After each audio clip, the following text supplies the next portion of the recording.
What's up guys, nandito na naman po tayo sa ating YouTube channel, Kerch Farming.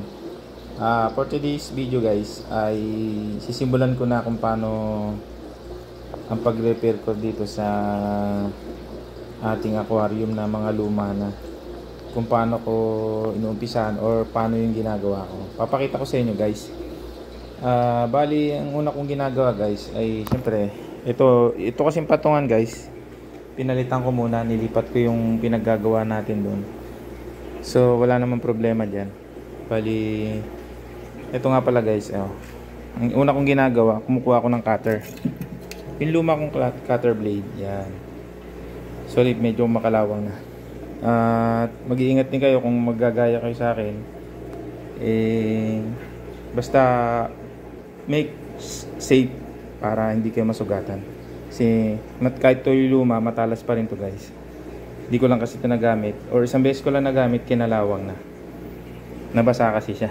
So ayan guys, ayan o, kita nyo. Hindi pantay-pantay yung aking gawa. Ayan. Pero ang ginagawa ko dyan guys, ayan o, kita nyo. Hinihiwa ko yan mula dito. Ayan, papadire-diretso hanggang makarating dito. Kaya para pagka kinater ko, tignan nyo.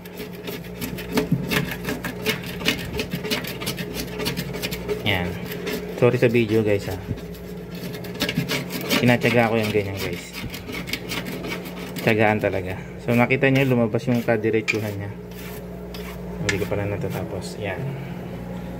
Ganyan lang guys. Para magmukha naman yung diretso sa tignan. Para ito gaya kasi nito DIY ko, hindi pa ako marunong noon. Basta lagay lang ako ng lagay ng sealant, okay na. So ngayon gagamitan pa natin uli ito ng para matibay yung tape. Yan, para kung mag-DIY kayo ng aquarium repair ninyo. Yan. Sama ang sama yung una kong gawa. Hindi pa kasi tayo marunong nito Ang alam ko lang basta pag nakapalan, okay na. Yan. Medyo talagang tsatsagain nyo to guys. Kaya papakita ko next video na lang guys para ma-update kayo. Makikita nyo ito, tingnan kung anong kalalabasan. Yan medyo pa-curve o hindi siya pantay, tignan. Sige guys.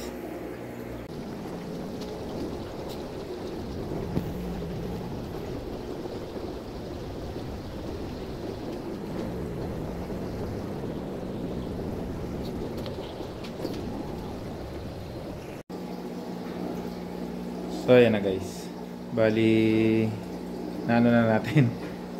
Yan muna yung basic guys, tignan nyo, hindi naman pantay na pantay. Bali na ko na, natanggal ko na yung mga ayun gaya nun, medyo kawang na ito. Yan, bali napantay ko na guys. Bali pag re-repair ko nyan, ito papatungan na lang natin yan guys ng sealant. Pero may guide na tayo. Kaya ganyan muna ginagawa ko guys para makita nyo. Ito kagaya nito. Sobrang kapal na nito guys. Pero ito ay sticker lang. Ayan natatanggal pa siya. Gagamitan natin to ng gas or kerosene para makita ninyo kung paano yung matanggal.